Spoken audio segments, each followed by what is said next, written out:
I really don't think many people appreciate how much we owe to the Old Testament. Our whole culture is based on it. Without the Old Testament, much of the New Testament wouldn't mean very much. It's the story of God's redemptive plan for humankind. Perhaps the most compelling reason for reading the Old Testament is that it's the Bible Jesus read.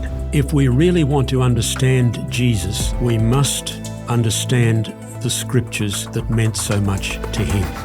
There are some people who struggle with the Old Testament and say, this doesn't sound like a God of love. This sounds like a bit of a moral monster. Can we talk about some of those?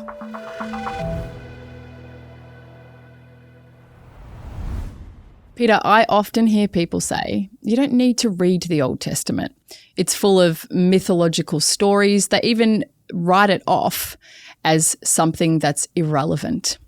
But you're going to teach us that the Old Testament is very important, that in fact, to understand the New Testament, we need the Old Testament.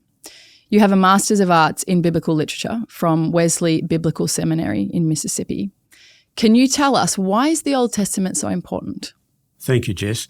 The Old Testament provides us with the basis for what we call the Christian worldview.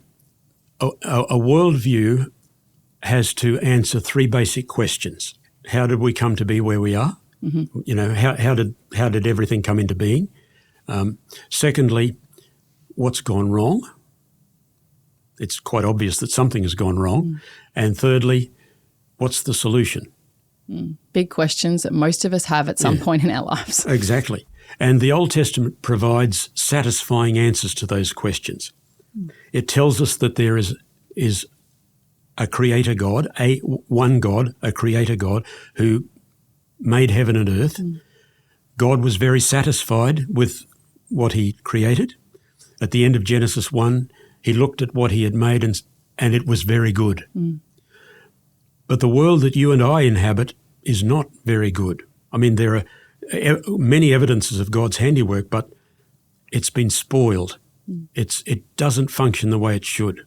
There are lots of natural disasters and things. And then the Old Testament also gives an indication of what God has done about the mess that the world has gotten into. Okay. And so it provides answers to those three basic questions, which really stand up and which are satisfying and above all, true. And as we understand what God has sort of, the picture he's painted in the beginning, he also talks about the great flood. Can you expand on what that's got to do with the Old Testament? Certainly. We read at the beginning of Genesis chapter 6, verse 5, I think, the depth and the extent of human wickedness, that every thought of the imagination of man's heart was only evil continually. That's a pretty grim description of how bad things got. Sometimes I feel like our English doesn't quite express the depravity or the greatness of what was happening there. Yes, you mentioned the word depravity, which I think really sums up how bad things had become. And God actually, the text actually says that God regretted having made humankind. And so he set about, I heard somebody say he set about pressing the reset button to start all over again, and with Noah and his family and the building of the ark and the preservation of representatives from each of the animal kingdom, so that he could start again in the post-flood world. The flood is we're not dealing with myth here or legend, which people often say sure when it comes to the flood. Right. When you read the account of the flood, there are careful chronological details given in Genesis chapters 7 and 8, which indicate that we're dealing with history here, not fiction. We're also told that the flood was covered the whole earth, mm-hmm. that even the mountains were covered. Genesis 7 verse 20, I think, tells us the mountains were covered. If it was a local flood, as some have indicated, or some have tried to suggest. That couldn't have happened. No. Well, why would they need to build the ark in the first place? Mm. The other point to make is that Jesus regarded the story of the flood as genuine history. In fact, He refers to it in Matthew 24. He talks about the days of Noah. And he also uses the flood as an illustration of how sudden and unexpected his coming will be when he returns, and how we need to be ready for that event. Okay, so Jesus is actually referring to these accounts as historical history. They actually happened. Yes. It's a pretty good reason then for treating it as history if he's doing it, wouldn't you say? Yes. Well, when you consider that almost half of the Old Testament is historical narrative. Now, there are other parts. There are other genres of literature within the Old Testament, the wisdom literature, including the Psalms and Proverbs and other books poetry. like that. Poetry, prophecy, the prophets, talking about what will happen if they violate God's covenant. But it's essentially historical narrative. It's the story of God's redemptive plan for humankind. And Can you tell us more about that plan, Peter, this unfolding of what he's going to do? We've had creation, amazing, then we've had fall, depravity, and God almost resetting. What was his plan in all of this? He actually alludes to it in the garden itself. He mentions in Genesis 3:15 the fact that the seed of the woman will crush the serpent's head, but the serpent will bruise his heel. And that's the first indication that God is going to set into motion a plan to redeem the whole of humankind. When we get to the end of Genesis chapter 11, the spotlight falls on a single individual. Up to the end of chapter 11, it's been the whole of mankind has been the focus. But Genesis chapter 12, the focus narrows right down to a single individual and his progeny, through whom God's redemptive purpose will be carried out. Okay, and who's this character? This is Abraham. God makes a number of promises to Abraham. He tells him to go to a land that he will show him, and he promises that through Abraham's seed, the whole of humankind will be blessed. So is this a continuation from Genesis 3 and talking about what was going to happen in that plan now in Abraham? Yes, we see the unfolding of the plan when we come to the story of how the patriarchs went down to Egypt and stayed in Egypt for 4 centuries. They became slaves in Egypt, and then under Moses we have the story of God's delivering them from slavery in Egypt, sustaining them through their wilderness journeys on their way to the land that God had promised them. We see the story continue with the occupation of the land, the settlement of the land, or perhaps before I mention that, the fact that God had chosen Israel out of all the nations of the earth to be a kingdom of priests and a holy nation. They were to be his holy people. God established a covenant with them at Mount Sinai, and then he conducted them to the promised land over a period of some 40 years. The question of the settlement and the occupation of the land has occasioned some difficulty for some Christians. The story unfolds with the transition from a tribal league to a monarchy under Saul, David, Solomon, and all of the kings that followed. There is also the promise in 2 Samuel chapter 7 of a king from David's line, a king from David's ancestry, or a king of David's line, who will rule eternally over Israel. And of course we see that in the coming of Jesus. The fulfillment of that is in the New Testament. Jesus is sometimes called Great David's greater son. And so it's through Jesus that God's redemptive plan finds its ultimate fulfillment. Wow, okay, that's very nicely laid out, a redemptive plan. So, Peter, can you give me some examples then of New Testament passages that actually don't make sense without the Old Testament? I think there are many. I can give you 2 specific ones, perhaps even 3. In Romans chapter 5 and 1 Corinthians 15, Adam and Christ are contrasted. In Romans chapter 5, for instance, Adam is spoken of as the one because of whose disobedience sin came into the world, bringing with it condemnation. Romans 5 also talks about Jesus as the last Adam, or the second Adam, through whose giving of himself the baneful effects of Adam's disobedience are reversed because of what Jesus did. And so Jesus is the agent of redemption. So they're very much connected. They're very much connected. And unless we know who Adam was, what Jesus has accomplished as the second Adam, it won't mean a whole lot to us. Okay. We can only come to a full appreciation of what Jesus has done when we know what happened because of Adam's sin. Can I ask you as well, Peter, I often hear people saying Adam is mythological or a mythological character. As you reference this connectedness between him and Jesus, what would you say to that? There are some parts of the Bible which include genealogical lists.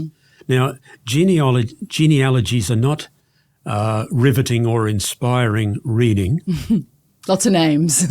But they do have an important function in that they record the names of people who actually occupied a time and place in history.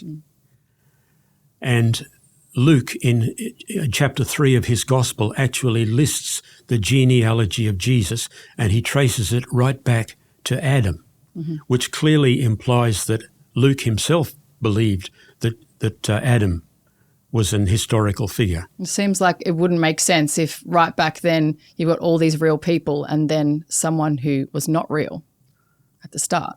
Yes, that's right. The New Testament understanding of what theologians call original sin would have little point if we have no appreciation of what was lost through Adam's sin of disobedience.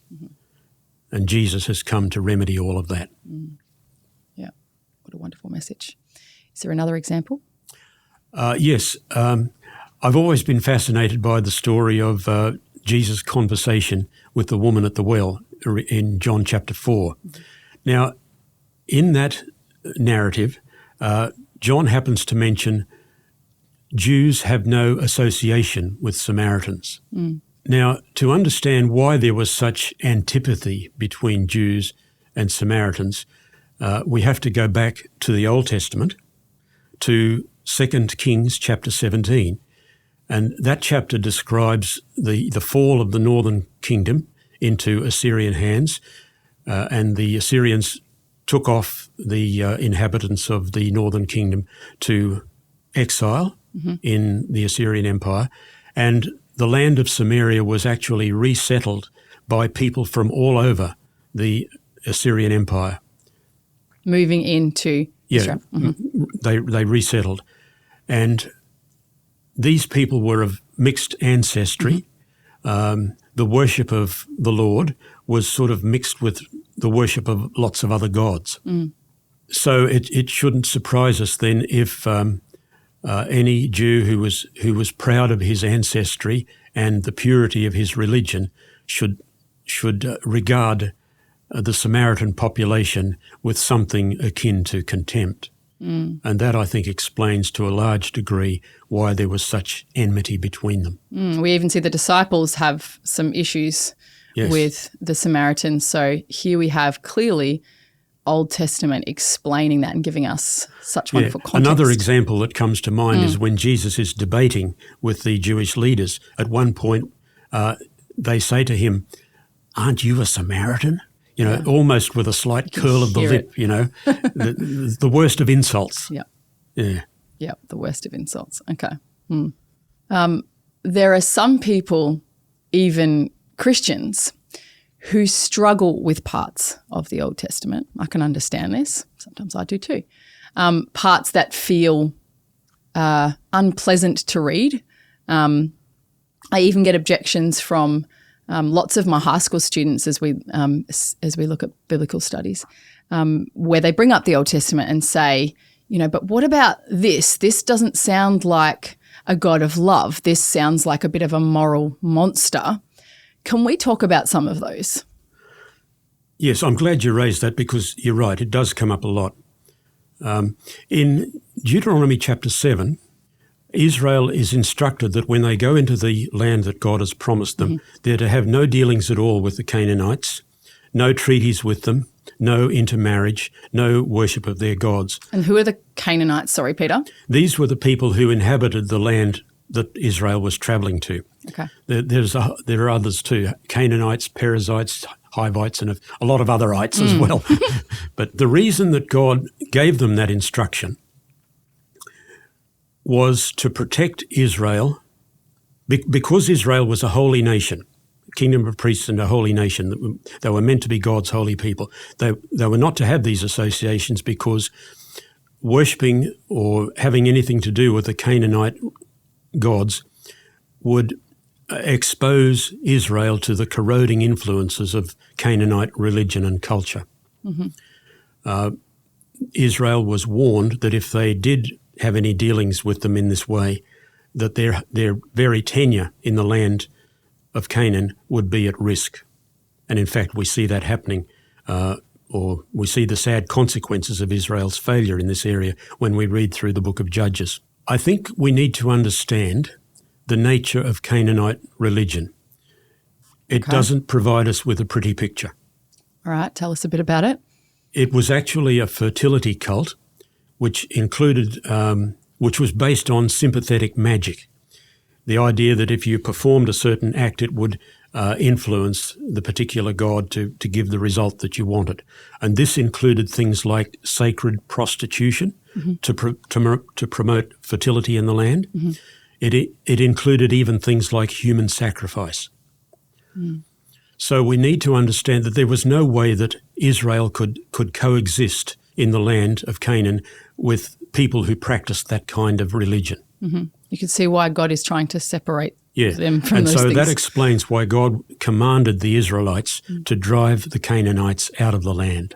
We need to see this the whole reason against the backdrop of God's redemptive purpose. The purpose of Israel's being incorporated into the land of Canaan was so that they could be a witness to God's righteous rule. The whole purpose of calling Israel, according to Isaiah 49 verse 6, was that they were to be a light to the nations, that God's salvation may reach to the ends of the earth. Okay, a chosen people for a very specific purpose. Specific purpose, to be a light to the nations. Okay. A kingdom of priests and a holy nation, if you like. Yeah. What about some of the passages that feel quite jarring? For example, when the psalmist seems to be calling out for vengeance for his enemies. That, of course, is another objection that's frequently raised against the Old Testament. Perhaps the most notorious example is in Psalm 137. Now, that psalm expresses many noble sentiments. You know, it's a lament by the exiles in Babylon, and so when the Israelites are slaves. Yes, they've been exiled, they've been deported to Babylon, and the Babylonians are mocking them, saying, "Sing us one of the songs of Zion." And they're saying, "How can I sing the songs of Zion in a foreign land? You know, if I forget you, O Jerusalem, let my right hand wither, let my tongue cleave to the roof of my mouth if I do not remember you above my highest joy." And you can see that he's expressing noble sentiments, but there's a sting in the tail. When you get to the end of that psalm, there's this outburst. He says, "O daughter Babylon, happy shall they be who repay you for what you have done to us. Happy shall they be who take your little ones and dash them against a rock." It's pretty nasty stuff. Now, it's customary among some people to sort of write this off as a piece of Old Testament savagery. But it's probably better to regard it as the outcome of or a realistic description, if you like, of the callous brutality to which human nature can resort, especially in times of conflict. Now, the psalmist there is expressing moral outrage and repugnance against what has happened. And that's a perfectly justifiable reaction. We ought to be shocked by that. If I can digress for a moment, I have been grieved at the way some people have treated the events of October 7th last year in Israel, and how they've tried to write it off as being less barbaric than it actually was. So the psalmist is expressing moral outrage, and behind this outburst is the conviction or the belief in a just God who punishes wrongdoing. And that's a conviction that all Christians can share.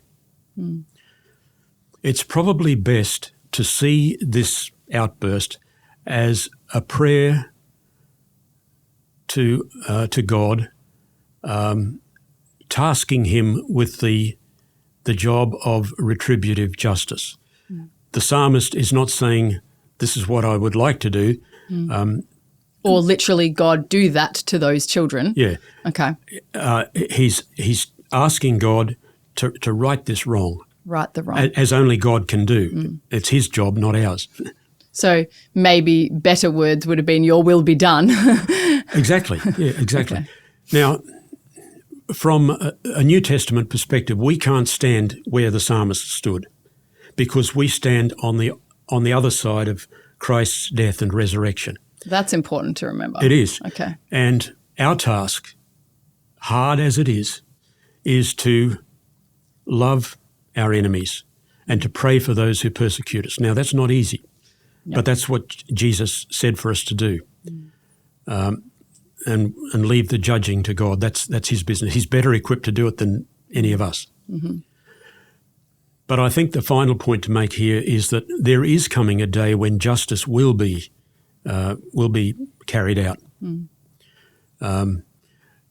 Babylon in all its glory will be thrown down and never to rise again. And that's spoken of in the book of Revelation. But our task, of course, in the meantime, is to leave the judging to God. We are intended to be agents of reconciliation, not agents of retribution. What a beautiful picture of how we understand some of those hard bits of the Old Testament with the New Testament. And as you said, being on the other side of what Jesus has done.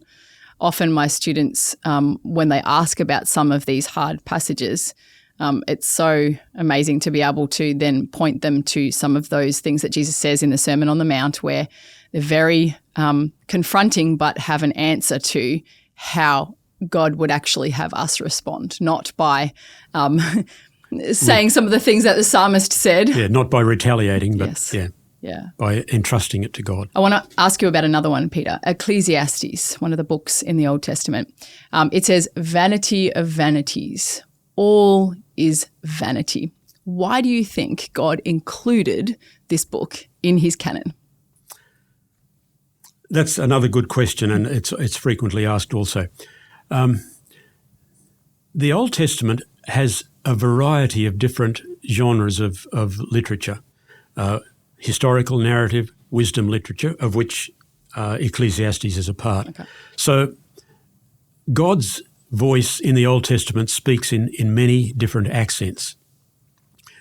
And we can be grateful, I think, that biblical faith is broad enough to include genuine expressions of skepticism, the sense of life's futility, frustration, perhaps. It's real. Yeah, it's real.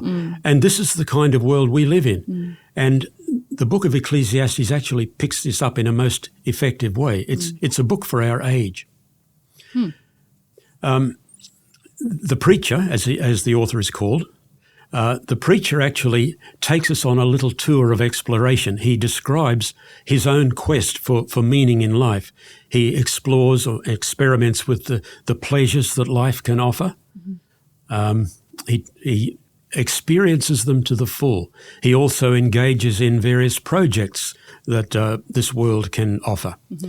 And yet he after testing all of these things, his conclusion is that it's all a striving after wind. It's just one of those chasing after those elusive will-o'-the-wisp, things. But eventually he gets to the point in the final chapter where he says that humankind's chief duty is to fear God and to obey his commandments. He eventually gets to that stage. That's his conclusion. Okay. That's his conclusion at the end. After all the expressions of frustration and skepticism, vanity of vanities, all is vanity. The real human experience. He gets to it in the end. Yep. It might seem to take a long time. So in the kind of world that you and I are living in, I think the book of Ecclesiastes performs a really important function. Mm-hmm. It demolishes false hope. We think that these things will offer satisfaction, but the book of Ecclesiastes assures us that they're all just striving after wind. In demolishing its false hopes, it brings home to us the futility and emptiness of trying to live this life with where this world is the limit of our horizon. Okay. And we often hear stories, testimonies of people that have chased all these things and have, in the world's eyes, achieved great success in our worldly understanding, but then have said, I got to the end of that all and I still didn't feel satisfied. It's almost as if they've ascended the ladder only to find at the end that it was leaning against the wrong wall. So the book of Ecclesiastes actually points us to the eternal God, the only one who can truly satisfy the eternity that he has placed in the human heart. Mm-hmm. So when we say he's placed eternity in our hearts, what do we mean by that? I think it was the French philosopher, I can't think of his name right now, but he said that there's a God-shaped vacuum within each of us. Uh-huh. I've heard that before. And only God himself can fill it. Mm-hmm. I think it was Augustine who said, you have made us for yourself, and our hearts are restless till they find their rest in God. Okay. He's the only one who can satisfy the eternity. The sense that this world is not all that there is. There's something that lies beyond this life. And only God can fill that vacuum. Peter, you've taken us through many aspects highlighting the integral importance of the Old Testament. Can you kind of sum it up for us? Where would we be without it? I think there are several answers to this one. Our whole Western civilization is based on foundations which have been laid down for us in the Old Testament. The concept of one God, the biblical faith is monotheistic. There's one God, the Creator God who made heaven and earth, who made a very good creation. In fact, he designed it for our enjoyment, that we could study it, contemplate it, and delight in it. In fact, there's a verse in the Psalms which says that the great are the works of the Lord, studied by all who delight in them. The concept of human beings as having dignity and worth because they have been created in the image of God and therefore should be treated accordingly. It's a very different picture to, say, evolution. Yes, indeed. The concept of marriage and the family. Marriage is a divine institution. Genesis 2 talks about that. The marriage and the family is God ordained. The whole our understanding of freedom and liberation is based on or has its roots in the story of Israel's deliverance from slavery in Egypt. That's an interesting idea. Yeah. I never really connected those. Yeah. We long to be free. Yeah, we definitely do. Yeah. Our whole system of law and justice and property ownership and property rights is based on Old Testament law, especially as we see it enshrined in the Ten Commandments. You're not to covet your neighbour's wife or his property or, our rights. Yeah. I really don't think many people fully appreciate how much we owe to the Old Testament. Our whole culture is based on it. Yeah, I suppose we don't connect the dots. No, that's right. Maybe you don't even choose to connect the dots. Yeah. Without the Old Testament, much of the New Testament would be inexplicable. It wouldn't mean very much. The book of Hebrews actually picks up that thought and tells us that Jesus is the one perfect and sufficient sacrifice for the sins of the whole world. He shed his own blood so that our sins could be forgiven. And in fact, the writer to the Hebrews says that without the shedding of blood, there is no remission of sins. I was going to ask you actually about Leviticus, because that is something that also comes up, and you've just painted a really nice picture of what it's talking about. But even as I read it, sometimes it's hard to understand what does God want us to get out of the details about that sacrificial system. I'm glad you raised that, Jess, because the Old Testament Levitical system was based on the knowledge that God is not someone who can be approached casually or in a slipshod fashion. He's the Holy One. And the Old Testament, the tabernacle, had a section called the Holy of Holies, and the high priest was the only one who could enter the Holy of Holies, and that was only on the Day of Atonement. All of the furniture of the tabernacle was designed to show God as the Holy One who could not be approached casually, and appropriate sacrifices had to be made because of the sins of the people. And just for our listeners that are a bit unfamiliar with that term, the tabernacle is the tent. The tent where you come to make sacrifices. So the thing that makes the book of Hebrews so satisfying is that Jesus is the great high priest. There were high priests who couldn't serve indefinitely because eventually they died and had to be replaced.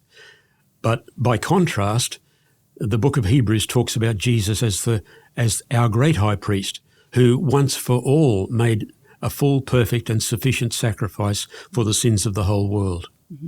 So Leviticus is pointing to that. So Leviticus is pointing to that and showing that Jesus is the one who perfectly fulfills all that the Old Testament sacrificial system was designed to present. And his sacrifice is the final. Is the final no more one, needed. Yes. No further sacrifice needs to be made. Jesus has done it all. Yes, the finality of God's work in Christ is good news, I think. Yeah. And so reading Hebrews, another book in the New Testament, we have so much more of an understanding of what God's talking about because we can look at what he originally set up recorded in Leviticus. Yes. Leviticus actually prepares us for what we read in the book of Hebrews. Yeah, wow. I guess the perhaps the most compelling reason for reading the Old Testament is that it's the Bible Jesus read. Okay. Philip Yancey actually has a book with that title. Oh, really? Yes. And Jesus actually defined his mission in terms of it. You know, he is the one who fulfills the messianic promises found in the Old Testament.